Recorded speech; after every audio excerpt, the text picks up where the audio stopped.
Bonjour à toutes et à tous, bienvenue dans ce nouvel essentiel du PSG. Paris affronte Lorient ce dimanche à 13h dans le cadre de la 14e journée de Ligue 1. Nous allons donc faire un point sur le groupe parisien, proposer notre équipe et donner nos pronostics comme d'habitude. Et pour ça, évidemment, je suis avec l'inépuisable Arthur, forcément heureux avec un beau match, même si l'horaire sera pas forcément évident. Non, au niveau horaire, voilà.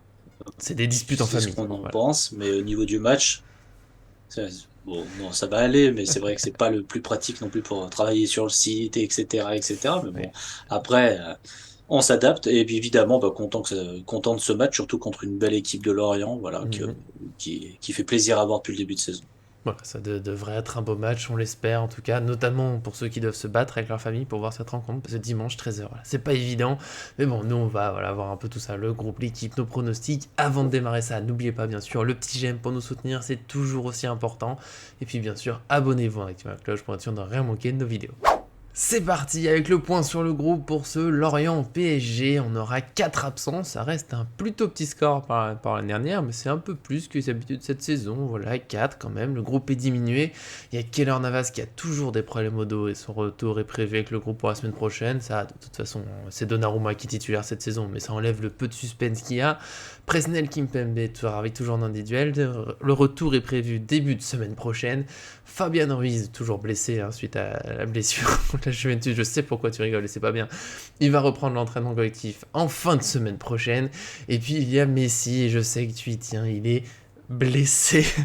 Alors, attention, clarifions quelque chose, moi j'ai envie d'y croire, voilà, le club dit qu'il est blessé, peut-être que c'est vrai, une inflammation au tendon d'Achille, ça peut arriver, c'est pas de chance, après je note, c'est la même blessure que Kimpembe, c'est un peu louche, peut-être un manque d'inspiration, mais on va dire qu'il est vraiment blessé, en tout cas d'après le club, il reste en soins par mesure de précaution, et il reprendra l'entraînement la semaine prochaine, donc éventuellement il jouera contre Auxerre au Parc des Princes, on y croit peut-être, je sais qu'Arthur y croit pas trop, je le laisserai répondre à tout ça. Avant ça, je propose l'équipe parisienne avec les informations qu'on a. Voilà, moi je me tiens au club.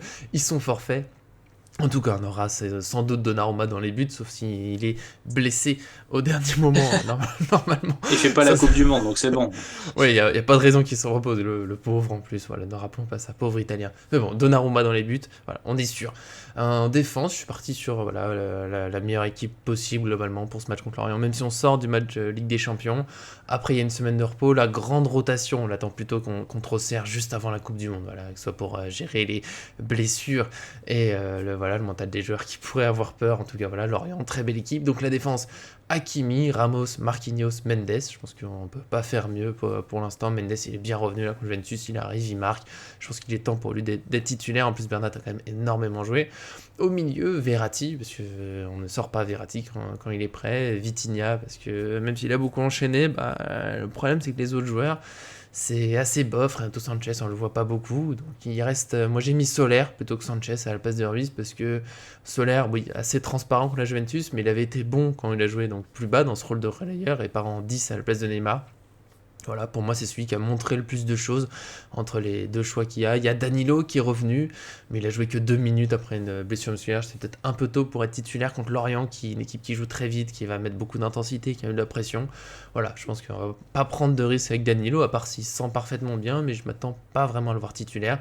Et une attaque avec Neymar en 10, puis il est là, et même s'il est nul, je préfère qu'il soit aligné. Mbappé, parce qu'il joue tout le temps, et comme j'ai dit, il faut gagner ce match, et j'ai mis Ikitiki avec eux plutôt que Sarabia, qui pourtant ça a bien marché en début de saison avec Sarabia, mais là ces dernières semaines on l'a pas beaucoup vu. Quand il rentre, il montre pas grand chose. Alors j'aime bien sa détermination, mais dans le jeu c'est pas évident.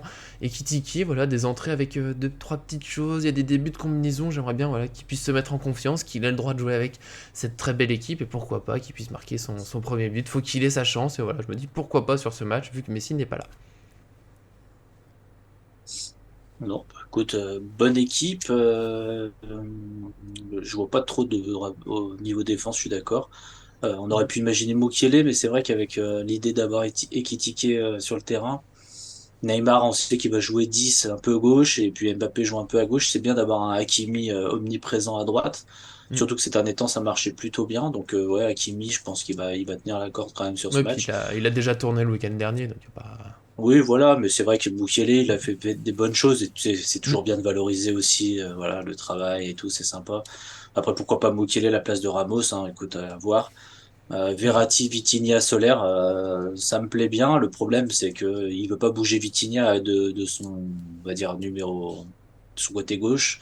Oui. Verratti va être en 6 on va dire, et du coup, Soler est plutôt axe droit, voilà. Enfin, milieu droit dans le de milieu central et du coup c'est pas sa meilleure position, il serait meilleur je pense Euh, à gauche mais il veut pas bouger Vitinha donc c'est toujours la petite problématique. Je pense que Renato est plus polyvalent donc à voir ce que va faire Galtier mais en tout cas sur les dernières sorties je suis assez d'accord avec toi sur Carlos Soler même si sur le dernier match, il a souffert extrêmement de la comparaison avec Neymar, hein. ouais. Bien évidemment que voilà, entre 25 ballons touchés après 70 minutes comparé à plus de 80 ballons touchés dans la même laps de temps par Neymar, évidemment qu'on voit une différence énorme.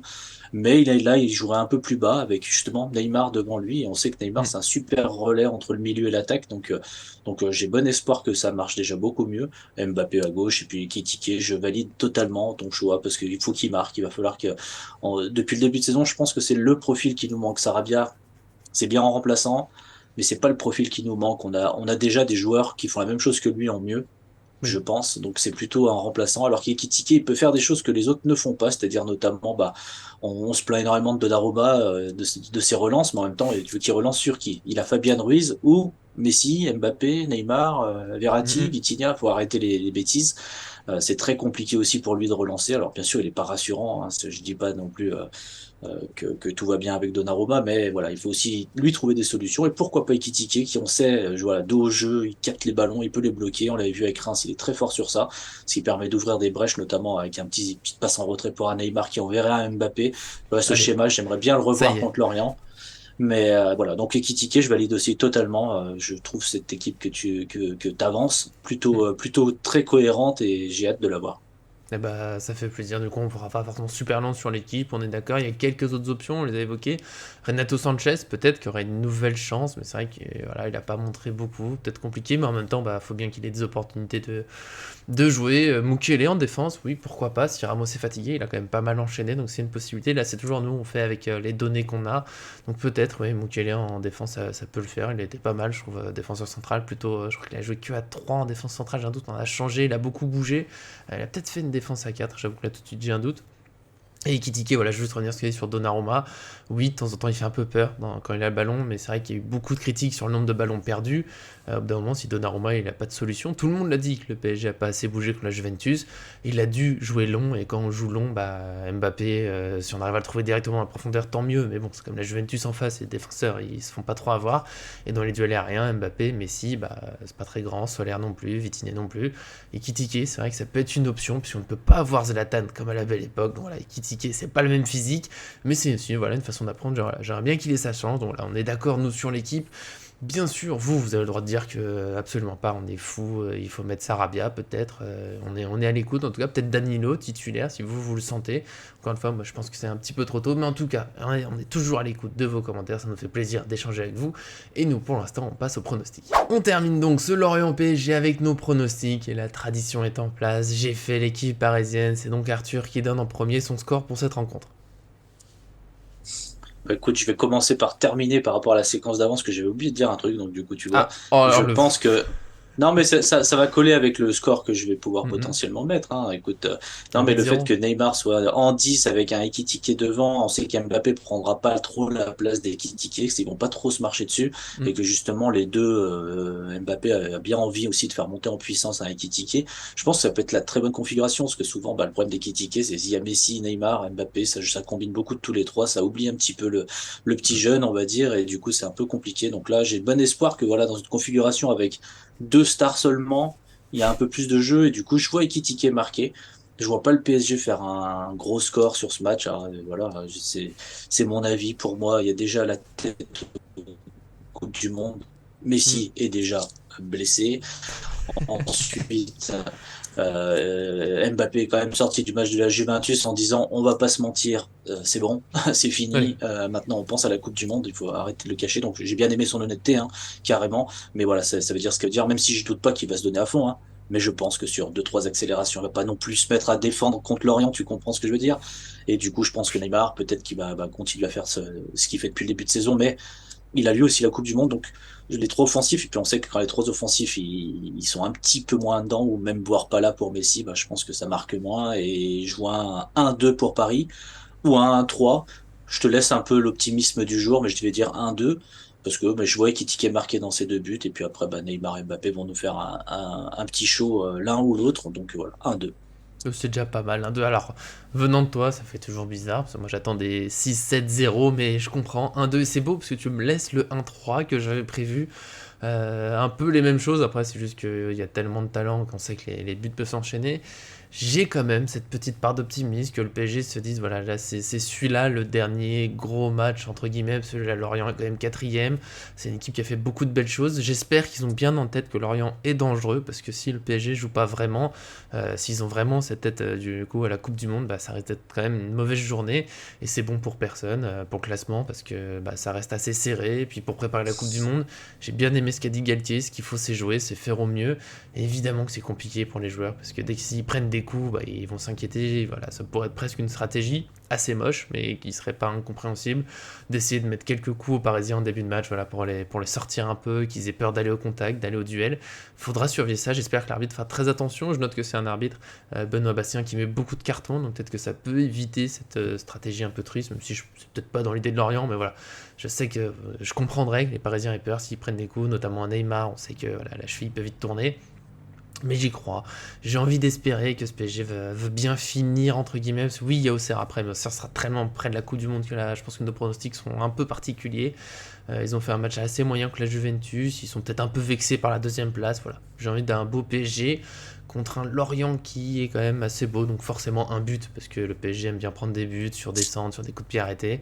Lorient, c'est une belle équipe. Ça va jouer. C'est là aussi où j'ai de l'espoir. Ce qui est quand même 3 buts pour le PSG. C'est que Lorient va jouer. Je les vois pas mettre le but. C'est bah, Mbappé, Ekitike, qui a quand même du talent, même s'il a pas trop pu se montrer. Neymar, ça peut vite amener des buts. Hakimi sur le côté. Mendes qui est de retour. Voilà, je pense que ça peut le faire. Un beau match. Rien de facile, encore une fois, à Lorient. Mais un beau match, je l'espère. Donc voilà, je pardonne ton 1-2. Je le comprends aussi. Ça peut être très compliqué très vite, mais on garde de l'espoir. Bien sûr, vous aussi, dites vos pronostics si vous êtes plutôt dans l'équipe optimiste et peut-être même encore plus optimiste que moi. Soyons fous, 4-0, 5-0. Ça fait peut-être beaucoup, encore une fois. Je me méfie de Lorient. Et puis si vous êtes même carrément plus inquiet à cause des blessés et autres pensées pour la Coupe du Monde, peut-être un match encore plus difficile que ce qu'on a dit. En tout cas, dites-nous tout ça. Ça nous fait toujours plaisir. Et puis on se retrouvera très vite dans une nouvelle vidéo. Peut-être déjà ce dimanche pour le débrief. On va voir. Faut essayer de caler tout ça. Après, il y a le tirage avec des champions. Ça va très vite. En plus, c'est horaire particulier. En tout cas, on sera là. Donc abonnez-vous pendant rien manquer. Et puis bien sûr, merci à Arthur d'être venu. Même si, voilà, petit optimiste, ça fait bizarre. Je suis presque triste en finissant, mais je le comprends. Non, bah après Lorient aussi c'était une belle équipe. Puis évidemment, tu parlais de bus, mais maintenant j'ai plus d'espoir hein, après le match contre 3 avec ce gigabus américain qui a été mis devant les cages troyennes. Ouais. Moi j'ai plus confiance. Bon, il y a eu 4 buts quand même, et Lorient, tu dis, va pas jouer comme ça. Donc j'admire ton optimisme à toi sur ce match. Moi j'avoue que là je commence à de moins en moins y croire. Les joueurs ont un peu la tête ailleurs maintenant. Voilà, mais on espère, du coup, on espère tous les deux que j'aurai raison, parce qu'on aura un encore meilleur match. Mais voilà, et on peut craindre que tu aies raison, malheureusement. On espère en tout cas que ça sera un beau match. Merci évidemment à Guinaï pour le montage, pour supporter un peu toutes les folies qui se passent, qui doit enlever, il doit s'occuper de tout ça. C'est pas toujours facile, mais merci à lui. Et puis bien sûr, merci de nous suivre et à très bientôt sur cette chaîne.